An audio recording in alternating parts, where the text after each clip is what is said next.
y ética aplicada.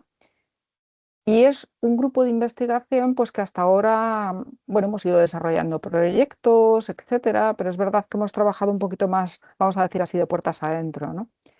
Y ahora pues le queremos dar un poco otro aire y aparte de intercambiar entre nosotros información y poder hacer un trabajo de diálogo sobre los proyectos y los temas que nos importan, pues también queremos también tener esta labor un poquito de difusión con otras personas que también están interesadas en los temas de bioética.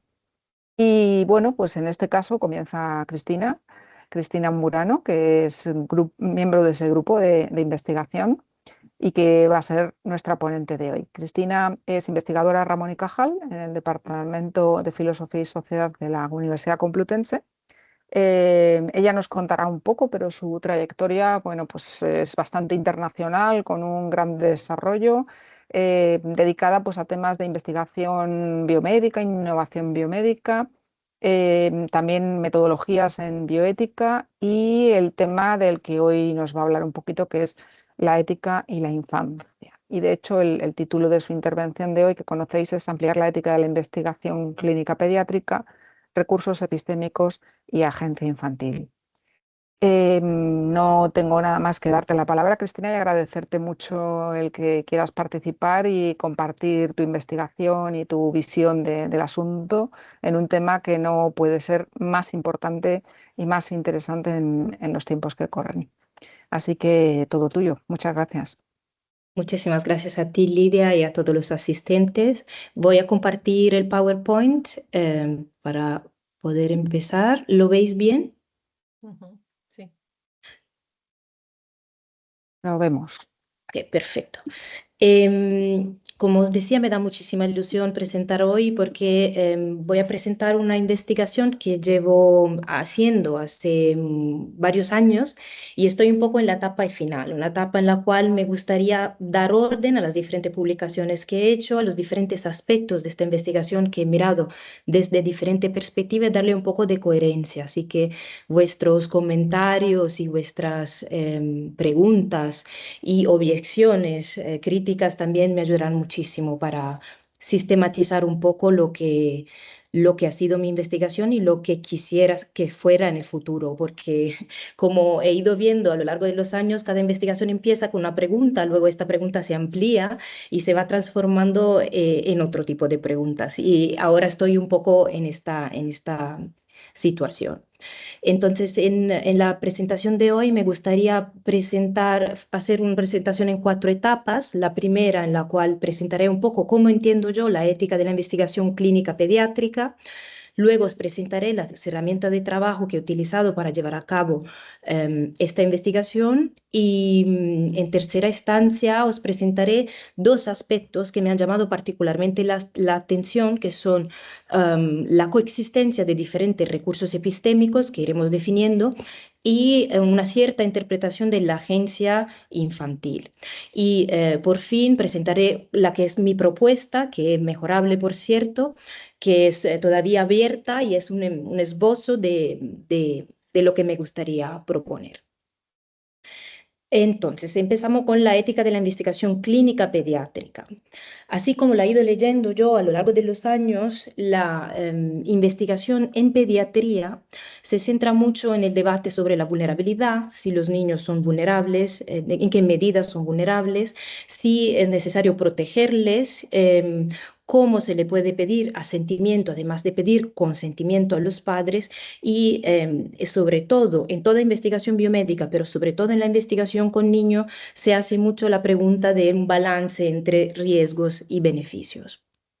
En este contexto ha sido muy interesante para mí observar que históricamente ha habido como un cambio en el enfoque en las guías y en las normativas en la ética de la investigación. Mientras que los primeros códigos, declaraciones, como el Código de Nuremberg, la Declaración de Helsinki o el informe, o por lo menos las primeras versiones, no la última, y el informe de Belmont, podemos ver que los menores son definidos como sujeto vulnerable, por lo cual la vulnerabilidad se considera algo intrínseco de los niños y que pide a los adultos y a los investigadores una cierta protección una protección que se ha ido definiendo en la práctica como una exclusión. Muchas veces los niños venían excluidos de los ensayos clínicos porque considerados vulnerables. Y en este contexto ético, en este marco ético, la idea era la de justificar la inclusión. ¿Por qué es necesario incluir a los niños?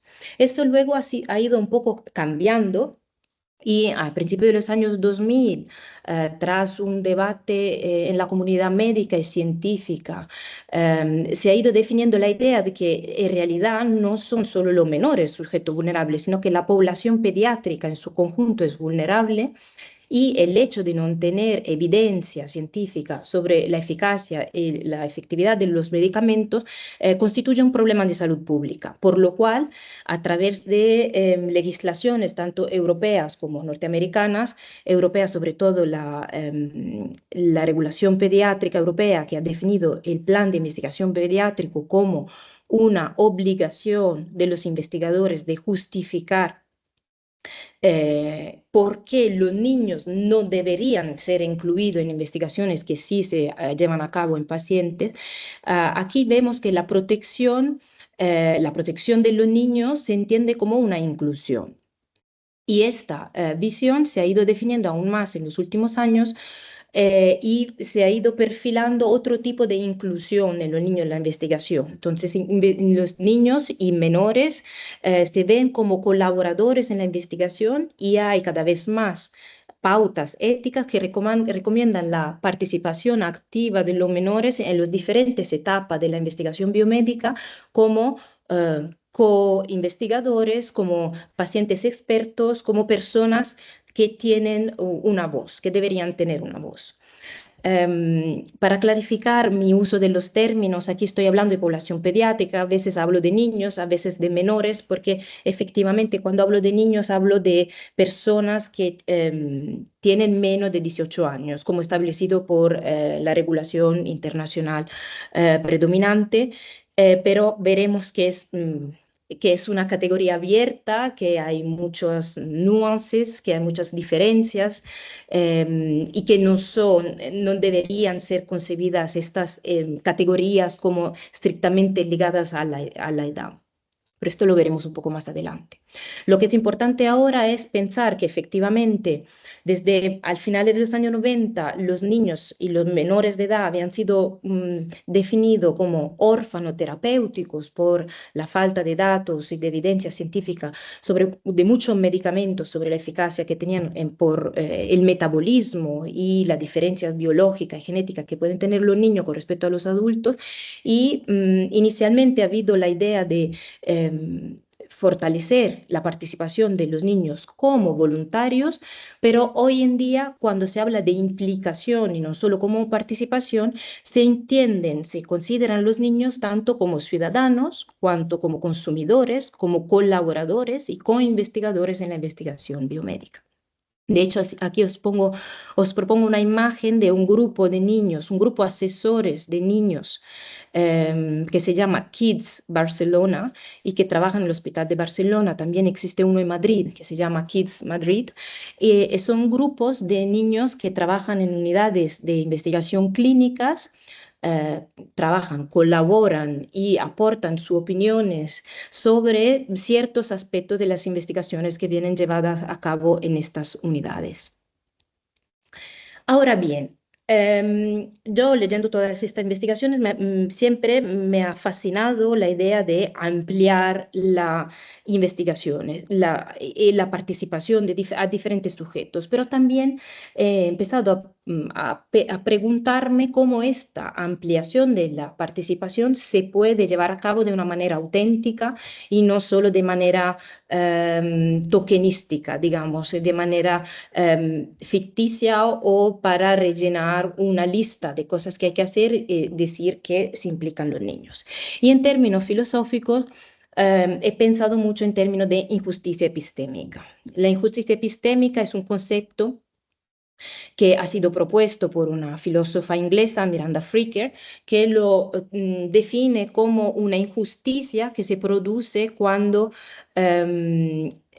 contra alguien precisamente en su calidad de sujeto que conoce.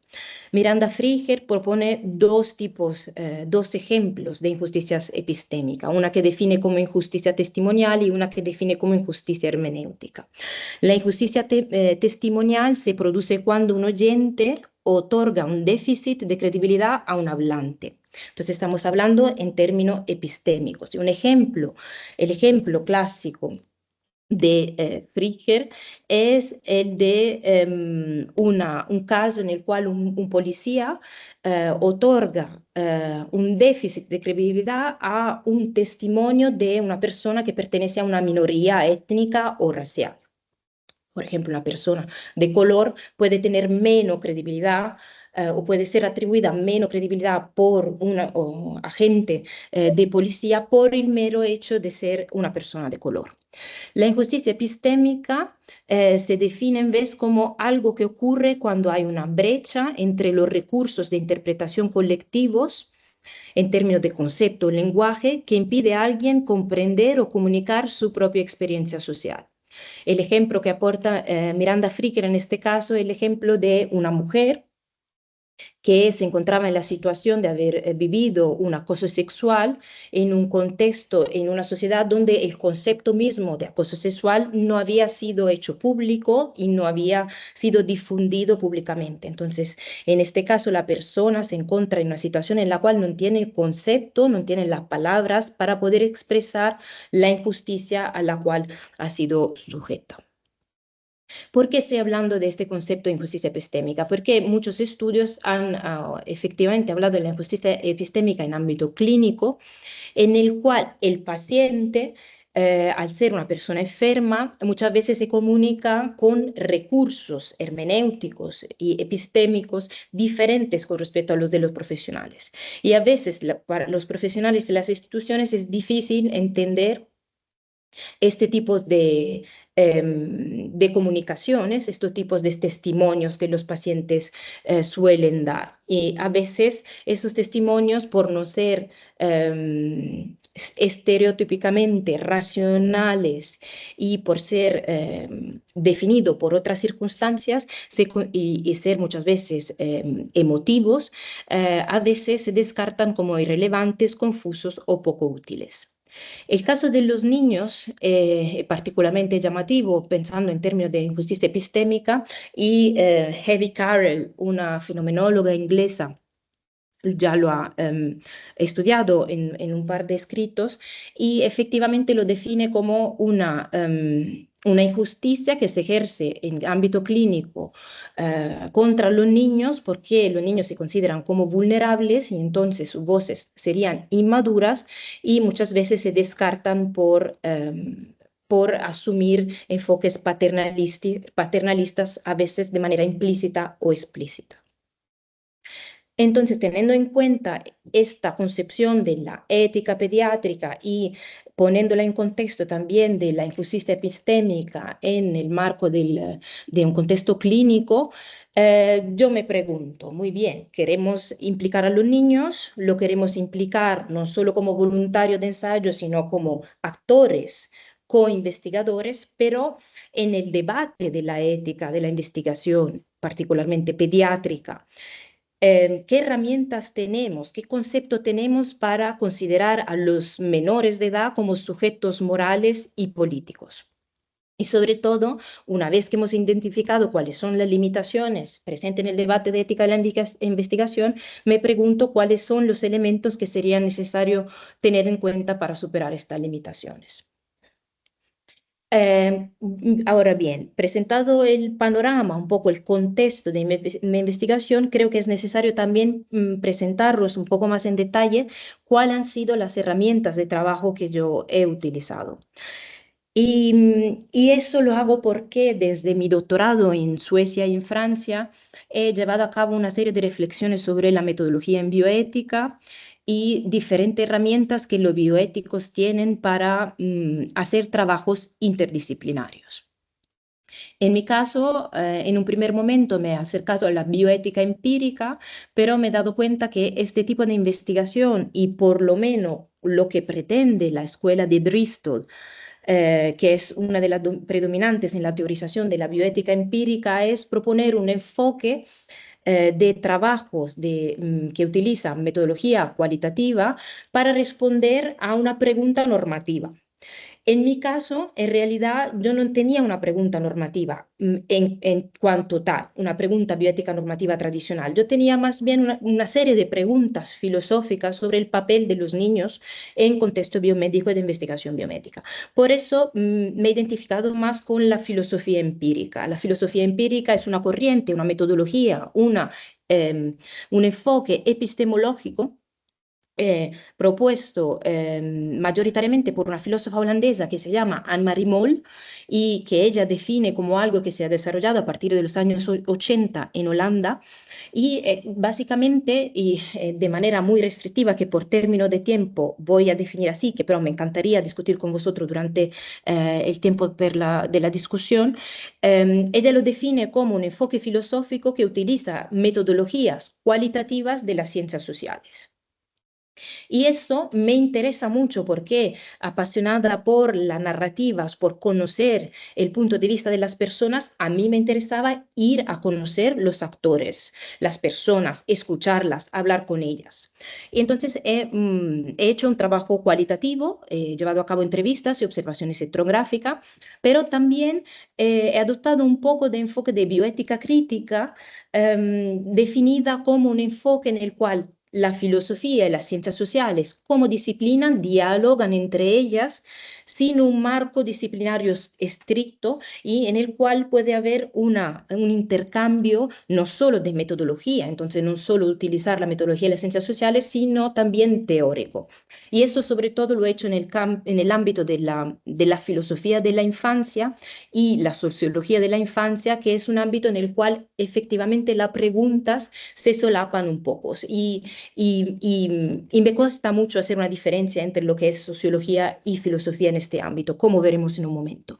Por último, también habiendo trabajado en Francia en un contexto en el cual se estaba desarrollando a partir de los años 2019 la filosofía de terrain, como un enfoque que se inspira por la filosofía empírica, pero que aún más reivindica la necesidad de hacerse preguntas filosóficas y de adoptar metodologías filosóficas, a pesar de recurrir a herramientas y trabajos que históricamente se han ido definiendo como trabajos de ciencias sociales, entonces las entrevistas, el análisis más cualitativo.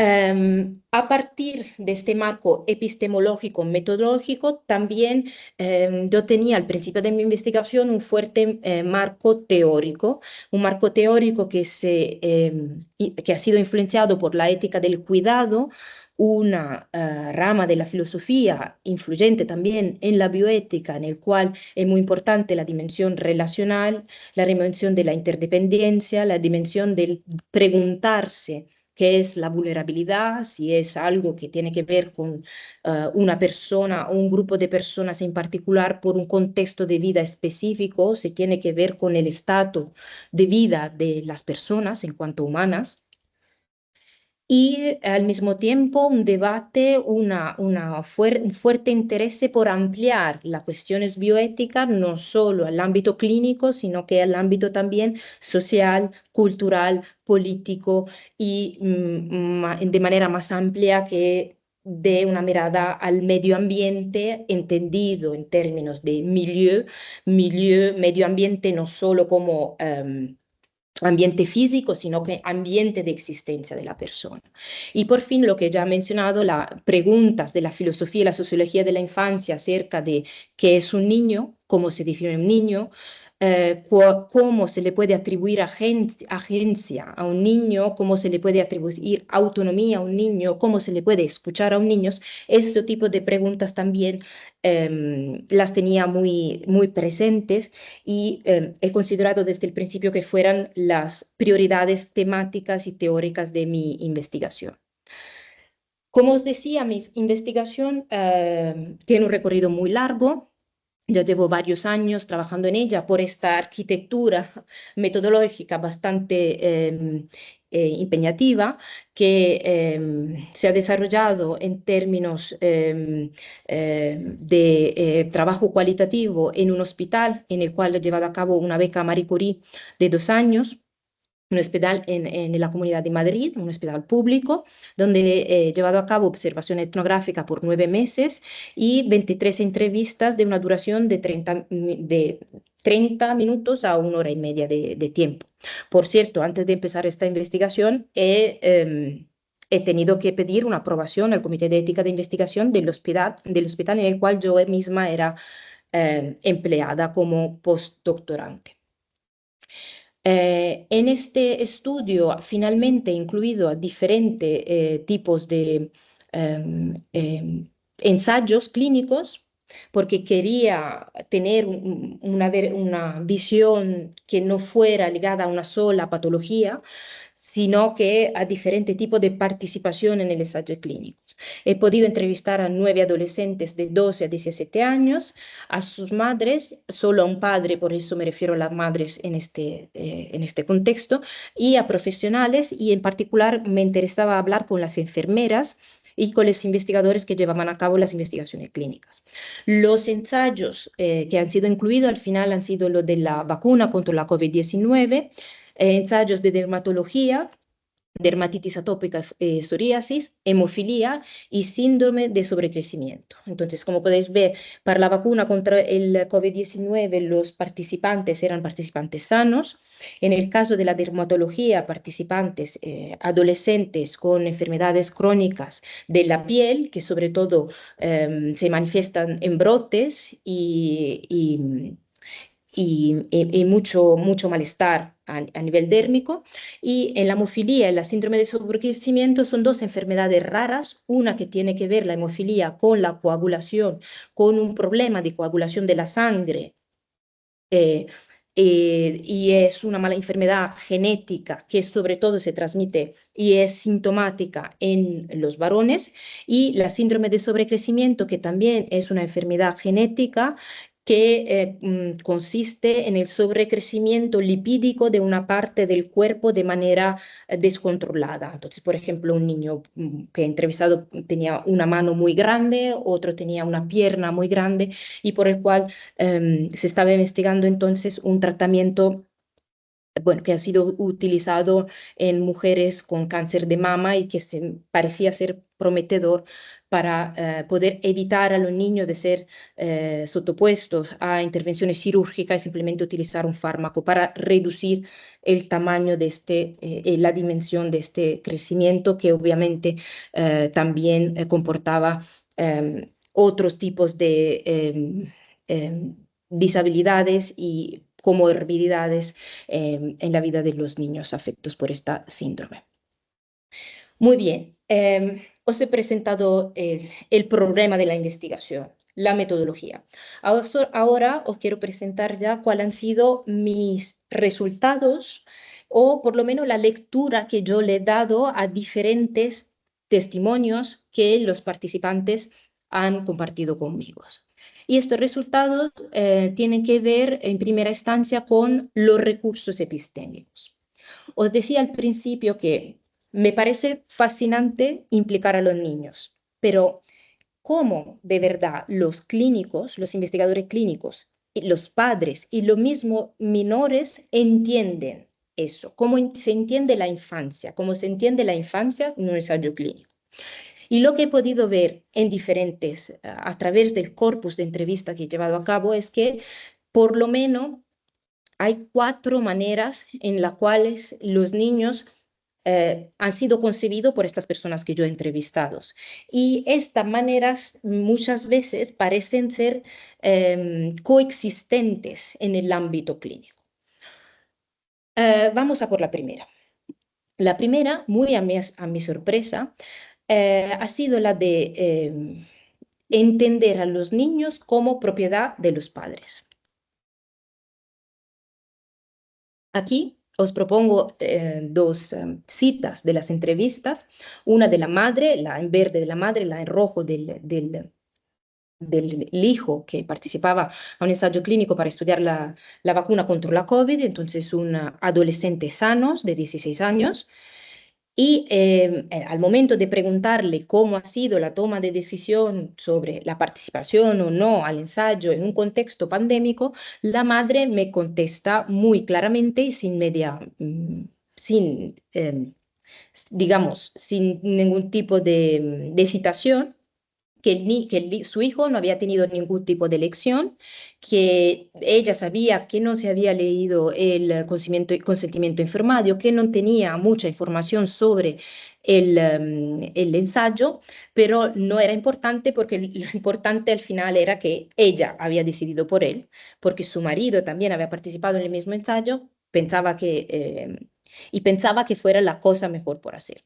Entonces vemos aquí un poco este enfoque muy maternalista, muy de la madre que decide por el hijo, que en realidad el niño eh, contrapone un poco con su narrativa, porque él dice, yo no me he leído el consentimiento informado, pero en realidad he decidido por mí mismo y yo creo que lo más importante no es leer el consentimiento informado, sino saber que hay mucha gente que participa, que puede haber beneficios para él en vacunarse y entonces lo que le preocupaba era el día a día de la participación, perder clase, tener que recuperar algunos exámenes, pero que en realidad él sí había tomado su decisión.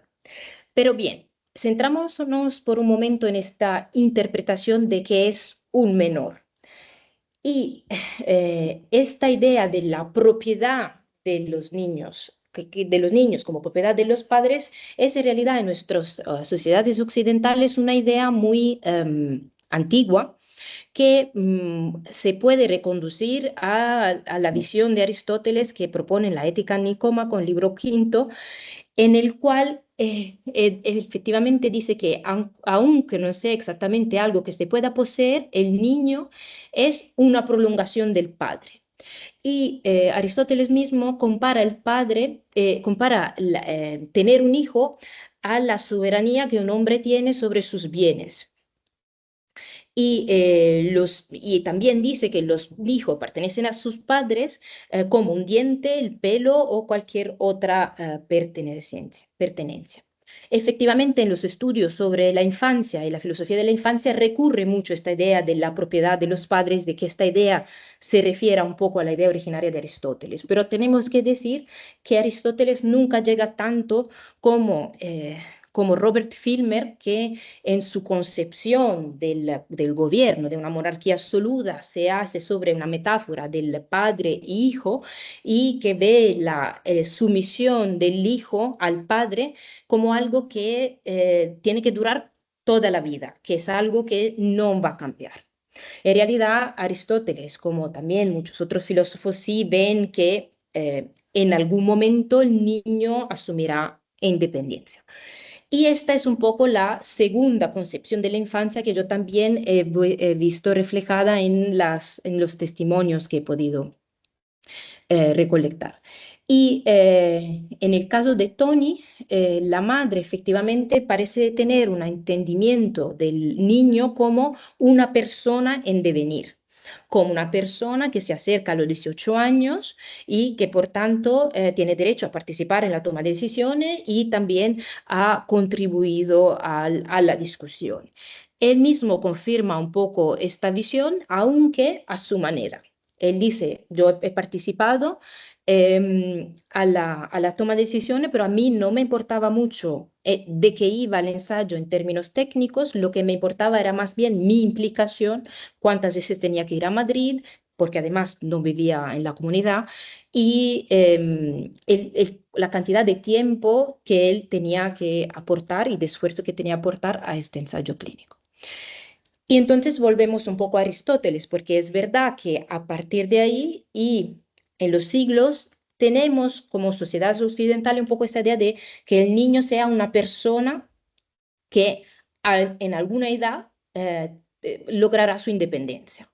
Entonces, los niños, bajo esta visión, se consideran como adultos incompletos. Y esto es un poco el centro del debate en la sociología de la infancia, en el cual se pretende cambiar un poco la perspectiva y no considerar solo los niños como a personas que todavía no son completas, sino que considerar también el aspecto de personas en el presente, personas que más que becoming, they are also being, son personas que están en el proceso de maturar, pero que tienen alguna vivencia también en el presente. Esta idea, pero de la persona en devenir, también tiene una raíz muy fuerte en la teoría política liberal y en particular John Locke en dos tratados del gobierno civil reinforza esta idea de que el niño está bajo la tutela y la autoridad de su padre hasta que alcance la mayoría de edad.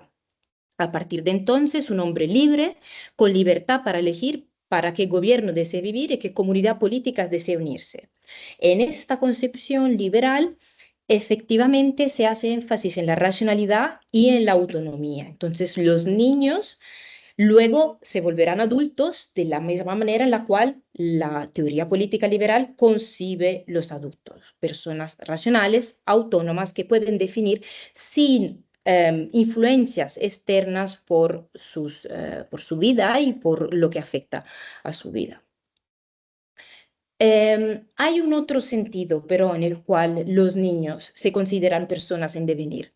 Y me parecen muy claros las maneras en las cuales, sobre todo las médicas investigadoras que he entrevistado, definen la manera en la cual ellas se relacionan a los niños. Por un lado, una médica me dice que hay una diferencia entre un niño que tiene 4 años y un niño que tiene 12 años, porque los niños de 12 años se acercan más a un adulto, entonces se puede tener una conversación más fácil con ellos y eso facilita mucho la relación.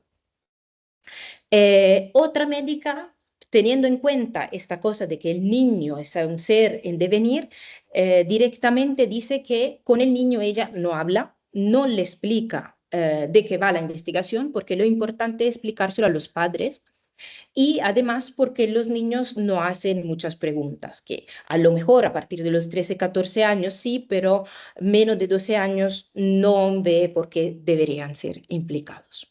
Y esta concepción, además de ser probablemente influenciada por una visión liberal occidental del devenir de qué es una persona, está influenciada por un enfoque biomédico sobre la infancia. En efecto, el enfoque biomédico sobre la infancia toma una perspectiva en tercera persona y también una perspectiva sobre la capacidad, las capacidades de tomar decisiones del niño. Y en estos términos, en ámbito biomédico y sobre todo en el marco de los ensayos clínicos, se hacen diferenciaciones por rangos de edad muy estrictas que se pretende que tengan en cuenta tanto los aspectos jurídicos, cuanto los aspectos biológicos del desarrollo de niños, cuanto los aspectos de las capacidades de poder tomar decisiones, de poder entender y de poder opinar sobre el ensayo clínico. Esta visión se basa además sobre un modelo de enfoque de desarrollo infantil que se ha establecido en la psicología y que se basa sobre el desarrollo por etapa, que ha sido definido por Jean Piaget, el desarrollo cognitivo, y también por Kohlberg, el desarrollo moral. Esta visión ya sabemos hoy en día que tiene algunos límites y ha sido fuertemente criticada, sobre todo porque se basa sobre investigaciones que han sido realizadas particularmente con niños y jóvenes varones y luego ha sido trasladada y generalizada también a las niñas, pero algunas autoras han mostrado cómo en realidad eso es equivocado y nos proporciona solo una visión parcial de lo que puede ser el desarrollo tanto moral como cognitivo de los niños y de las niñas.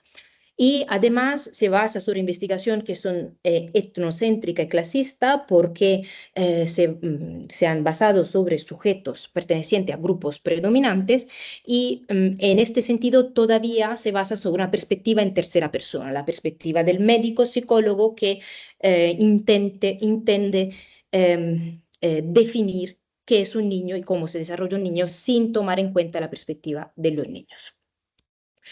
Muy bien, estas no son todas las perspectivas. Hemos nombrado la perspectiva del niño en cuanto pertenencia de los padres, el niño como sujeto en devenir, y es verdad que ha aparecido en mis entrevistas también fuertemente la idea de niños como titulares de derechos. Obviamente se ha emergido en todas las entrevistas la idea de la participación del niño en el consentimiento, pero es verdad que esta participación en el consentimiento siempre ha sido de manera un poco ambigua y a veces un poco incómoda para mí. Aquí os propongo, por ejemplo, el testigo de la mamá de Clara, que dice que Clara le ha impactado mucho leer el consentimiento informado y en algún momento le pregunta a su madre, eso tiene muchos efectos, ¿no? Y la madre le contesta, sí, pero son buenos, no te agobies, porque eso te lo tienen que contar de todas las medicaciones y ya está, no pasa más. Y la hija le pregunta si está segura.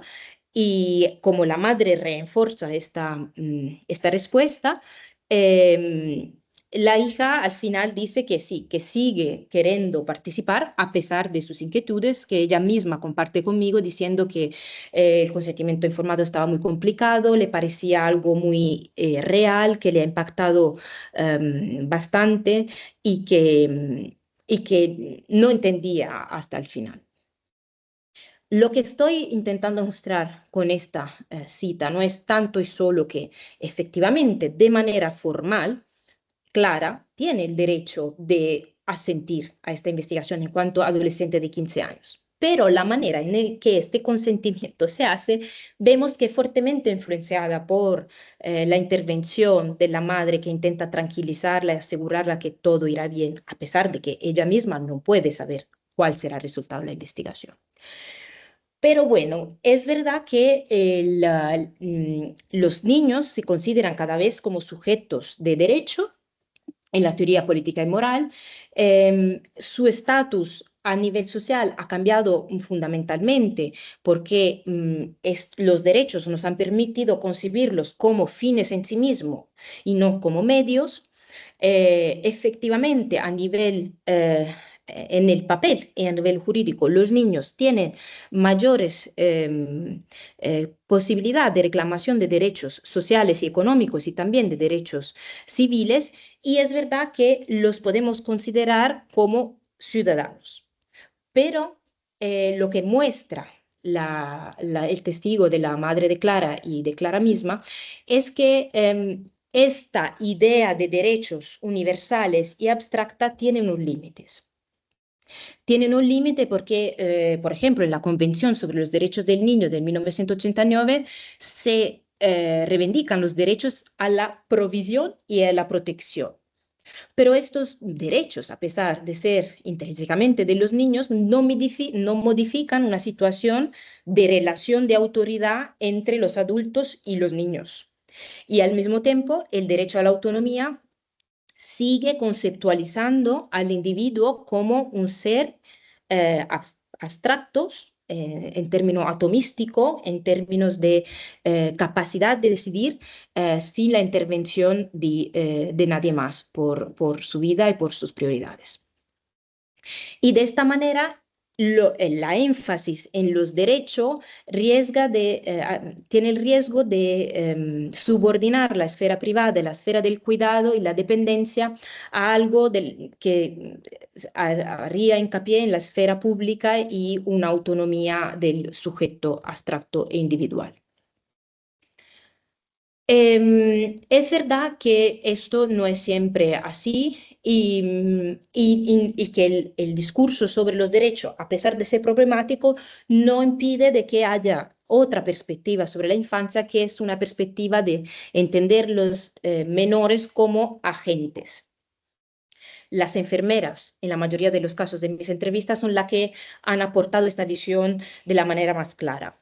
En este caso, esta enfermera dice que ella le pregunta a los niños, aunque no tengan 12, 13, 14 años, aunque sean muy pequeños, le preguntas cómo se sienten, le trata de explicar, le cuenta lo que va a hacer, todos los procedimientos, no solo en qué consiste el ensayo clínico, y intenta interactuar con ellos pidiéndole de que hagan dibujo e interpretándolo juntos. Los niños, los adolescentes mismo que yo he entrevistado, hablan de agencia, hablan de una cierta toma de acción por su parte en el proceso de toma de decisión sobre el ensayo y los diferentes aspectos de la participación. Y también tienen quejas, tienen muchas críticas a los profesionales. Por ejemplo, Elena se queja por el hecho de que ella ha entrado en el ensayo clínico porque quería saber más sobre los aspectos científicos, pero nadie le ha contestado a todas sus preguntas o nadie le ha satisfecho toda la curiosidad que ella tenía en participar. O, por ejemplo, Diego dice que él no ha hecho ninguna pregunta ni a los padres ni a los profesionales porque no sabía que era algo que él no podía entender y la manera en la cual él ha podido tomar su decisión, que él define como una decisión autónoma, ha sido escuchando a su padre hablar. Entre ellos de los pros y contras y de las razones por la cual participar o no. Y esto para él ha sido suficiente para tomar su decisión. Entonces nos encontramos con este concepto de agencia. La agencia es un concepto que se ha ido reforzando en los estudios sobre la sociología y la filosofía de la infancia. Y os he puesto aquí una cita de Montreuil y Carnevale, que son unos investigadores canadienses que están trabajando muchísimo sobre esta idea de dar voz a los niños. Y creo que es muy bonita para empezar a pensar en términos de agencia infantil. Y lo definen así. La capacidad, la agencia es la capacidad de los niños para actuar de forma deliberada, expresarse por sí mismos y reflexionar activamente sobre su entorno social, dando forma a sus vidas y a la de los demás. Esta definición implica que se pueden utilizar múltiples formas de expresión para expresarse, incluyendo el lenguaje verbal y las expresiones corporales, y que la capacidad de los niños para ejercer su agencia no depende de los adultos como facilitadores. Básicamente aquí lo que nos dicen es que si queremos captar la agencia de los niños, tenemos que mirar a diferentes formas de actuar agencia, que es un poco lo que nos propone la enfermera, diciendo, yo le pido de dibujar, si no se saben expresar en palabras, a lo mejor ellos necesitan otras maneras de expresarse. Y además, se introduce aquí un concepto que es muy importante, que es que la agencia no es algo que los adultos permiten a los niños, no es algo que le concedan, sino que los niños siempre actúan de alguna manera. Pero creo que es importante, sobre todo hablando de niños, em, tomar una visión un poco crítica de la agencia y no trasladar la agencia adulta de un sujeto autónomo, independiente y completamente racional a los niños o a los menores en particular, pero yo diría a todos los sujetos, porque la agencia también puede ser relacional y de hecho yo creo que la entrevista he visto que es eminentemente relacional. La agencia es la capacidad de actuar, pero esta capacidad de actuar no es algo que sea intrínseco de los menores, sino que depende de las circunstancias, las relaciones, en el contexto en el cual las personas viven.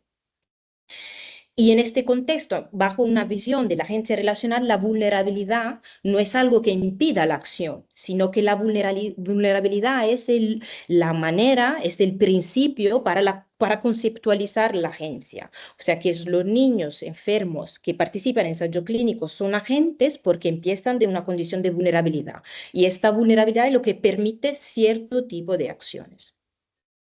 Además, hay que subrayar que muchos estudios de la sociología de la infancia evidencian que los niños, las acciones de los niños no siempre son de resistencia o de transformación. Muchas veces los niños cuando actúan refuerzan las visiones de los adultos. Es como reproducen un poco lo que ellos ven en su contexto social y emocional. Entonces, ¿por qué creo que es importante hablar de agencia? Y yo creo que Pablo, un adolescente de 16 años que participa en ensayo clínico sobre la dermatitis atópica, es lo que me ha mostrado eso de manera más clara, la manera más clara posible. Y comparte conmigo que cuando le propusieron participar en un ensayo clínico estaba entre asustado y emocionado. Estaba emocionado sobre todo porque iba a trabajar con científicos, pero igual sabía y sentía que tenía pensamientos confusos. Y para entender lo que le pasaba, se le ha ocurrido pensar en las películas de ciencia ficción, que eran algo para él muy familiar, y me mencionan que, bueno, estas películas a veces nos convertimos todos en zombies. Esto era un poco por reírse que me lo contaba, pero también me dice, bueno, yo sé que no me voy a convertir en un zombie, pero bueno, sé que es algo experimental, que hay riesgos, que no está comprobado, pero al mismo tiempo sé también que en mi situación, en la cual he intentado todos los fármacos que existen, los corticoides, los inmunosupresores, y nada me funciona, a lo mejor es lo que tengo que hacer. En esa situación tengo que participar en el ensayo para tener una chance. Y aquí vemos cómo Pablo claramente nos muestra que en la ética de la investigación no es solo la autonomía, no es solo la vulnerabilidad que cuenta, no es solo el riesgo-beneficio, sino que otras cosas son importantes, otras dimensiones, como la ambivalencia, la esperanza, la incertidumbre y a veces también la emoción de contribuir en algo más grande, en algo que tiene que ver con la ciencia, con un proyecto social, con algo que pueda ayudar a demás personas. Vemos bien entonces cómo para este adolescente participar en el ensayo clínico quiere decir actuar, quiere decir en un contexto en el cual no hay ninguna alternativa, un ensayo para mí representa el futuro, representa una esperanza, aunque yo sea consciente de los riesgos y de la incertidumbre, y aunque estoy consciente de que no tenga alternativa, esto es lo que yo puedo hacer en este momento y es lo que voy a hacer, participar en el ensayo clínico. Hay otros adolescentes que me han compartido lo mismo de otra manera. Y es un poco lo que yo he definido como estrategia existencial. Lo que está en común a todos los niños que yo he escuchado es esta idea de que en un contexto en el cual es difícil saber cómo van a ir las cosas, por ejemplo, en el contexto de la pandemia, poder participar en el ensayo clínico es una manera de contribuir, es una manera de tener un beneficio. Por ejemplo, Elena podía acceder a una vacuna antes de otros niños, porque cuando ella ha participado en el ensayo todavía las vacunaciones contra el COVID no estaban abiertas para los adolescentes. Y entonces es una manera de actuar en este contexto, en una manera de sentirse también participar en algo más grande que tiene que ver con la sociedad y que asusta a la sociedad entera. Bruno también ve la participación en el ensayo clínico como una manera de mejorar su vida. Él es migrante a España, llegado a su colegio con esta enfermedad, la hemofilia A grave, por la cual no podía hacer deporte porque cualquier golpe hubiera podido desencadenar una hemorragia y entonces un riesgo vital muy importante. Y siente que participar en el ensayo le permite sentirse como una persona mejor o, como él dice, una persona normal. Entonces vemos aquí como lo que decía antes, ¿no? Como la autonomía y la vulnerabilidad no son conceptos opuestos, sino que la participación en el ensayo clínico constituye una forma de actuar posible en la situación de vulnerabilidad en la cual Bruno se encuentra. Entonces esta estrategia existencial en todos los testimonios se divide entre esta carga mental que todos me dicen que tienen, de tener que participar a la rutina del ensayo, que todos los días tienen que contestar a preguntas en un tablet, que tienen que ir de manera recurrente al hospital, que tienen que hacerse inyecciones y tal.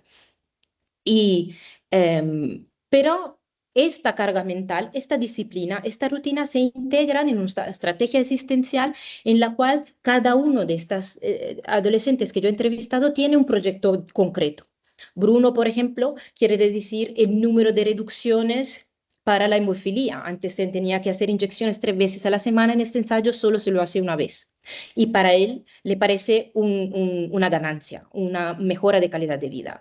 Para Clara, que tenía psoriasis, evitar la crema era un factor de bienestar mayor, porque no podía más ponerse la crema en el pelo, que le daba mucho rascor, además que no le daba alivio. Y poder tomar pastilla le parecía una mejora increíble. Y así Tony, por ejemplo, para él participar en en este ensayo representaba poder ayudar a otros jóvenes que padecían de la misma enfermedad. Él daba por hecho que su situación era irrecuperable y que el ensayo no iba a darle ningún efecto, pero, ningún beneficio a nivel personal, pero sí le daba ilusión saber que el conocimiento adquirido gracias a su participación podía ayudar a otros adolescentes con síndrome hipertrófico asociada al gene PIK3K.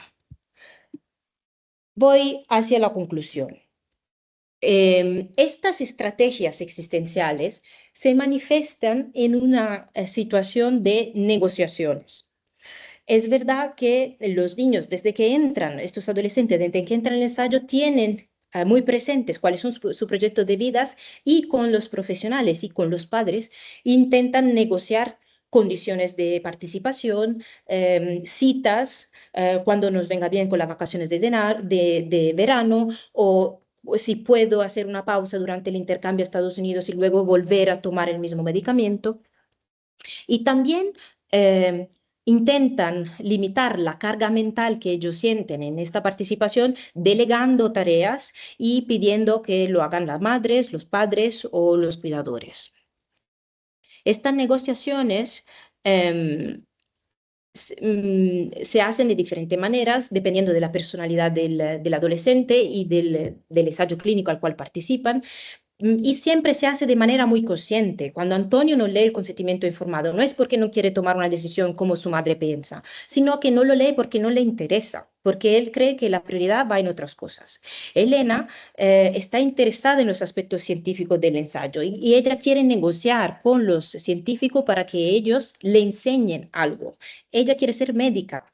Cuando será grande quiere seguir la carrera médica y un día ejercerla. Entonces, quiere aprender. Esta es su motivación para participar. Pero es verdad que en la mayoría de los casos lo que permite tomar una decisión definitiva sobre la participación es la confianza. Y la confianza es algo que los niños tienen hacia los padres, hacia los médicos, pero es verdad que los padres mismos son lo que ponen en evidencia esta fuerte confianza que tienen tanto en la ciencia cuanto en los investigadores que llevan a cabo los ensayos clínicos. Y en este caso, Miguel, el padre de Miguel, lo dice muy claramente varias veces durante la entrevista, que si me lo dijo la médica, que yo le pregunté qué tal lo veía ella y si la médica me dice adelante, yo voy adelante. Y esta era un poco la actitud que tenían la mayoría de las personas. Muy bien, os he contado el contexto, las herramientas que he utilizado, el análisis que he hecho de mi material empírico y aquí va mi propuesta, que espero pueda ser de utilidad, pero sobre todo que espero poder mejorar y poner en cuestión hoy con vosotros. ¿Por qué el título de esta charla era Ampliar la ética de la investigación clínica pediátrica?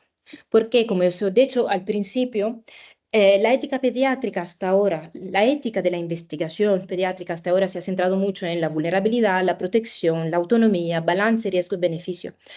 Pero, ¿qué pasaría si incluiríamos en nuestros marcos teóricos también conceptos y experiencias como la ambivalencia, la esperanza, la incertidumbre y emociones, como en este caso, por ejemplo, la emoción de contribuir a la ciencia? Porque es verdad que la protección es importante, pero a veces para los niños es más importante tener esperanza que ser protegido. Y es verdad que la vulnerabilidad es un factor a tener en cuenta, pero la vulnerabilidad puede ser ella misma ambivalente. Puede ser algo que se posee, algo intrínseco, pero puede ser también un lugar de partida, un momento, una situación, una dimensión desde la cual empezamos a hacer las cosas y empezamos a tomar nuestras decisiones. Y al momento de considerar la autonomía, es verdad que hay que tener bien en cuenta que una decisión autónoma en el contexto de los ensayos clínicos, una decisión sobre algo que no se sabe. Hay muchas incertidumbres. Entonces, ¿qué tanto autónomos podemos ser en este contexto? Bueno, ¿cuáles son las limitaciones que yo veo y que creo haber notado leyendo y hablando con estas personas y volviendo a trabajar sobre las entrevistas? Bueno, en primera instancia, el enfoque en la autonomía. Si la autonomía se entiende como una toma de decisión racional e informada que se basa sobre la edad y la capacidad de los menores, es un poco limitada. Es limitada no solo porque, bueno, yo propondría una concepción de autonomía relacional en el contexto de los menores, pero además y sobre todo porque en el contexto clínico hay una coexistencia de recursos epistémicos. Entonces, la manera en la cual se ve el niño no es una sola manera. Hay muchas maneras que muchos actores en diferente contexto pueden tener y que sería interesante y creo de utilidad ética empezar a reflexionar sobre ellas. Además, la ética de la investigación se basa muchísimo sobre requisitos procedimentales, como por ejemplo el consentimiento informado, pero creo haber demostrado que la participación auténtica tiene que ver con otros aspectos y con otras dimensiones.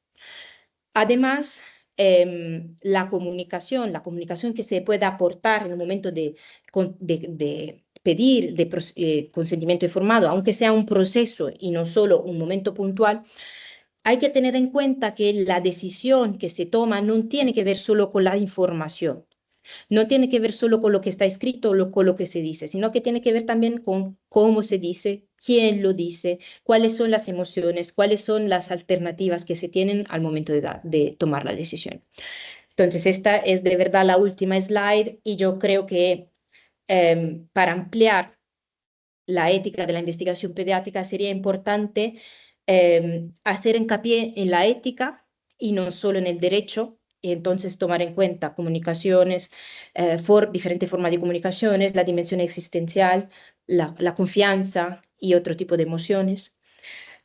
Creo que sería también necesario analizar los supuestos epistemológicos, porque estos supuestos tienen relevancia tanto a nivel social cuanto a nivel político, de la política, de la ética de la investigación. Yo creo que es algo sobre el cual no se habla mucho, pero que a nivel interrelacional, generacional también, de generaciones entre adultos y niños, tiene mucha relevancia y además considerar las dimensiones sociales, contextuales y lo que se define en contexto anglosajón embedded, integradas en los contextos. Muchísimas gracias por vuestra atención.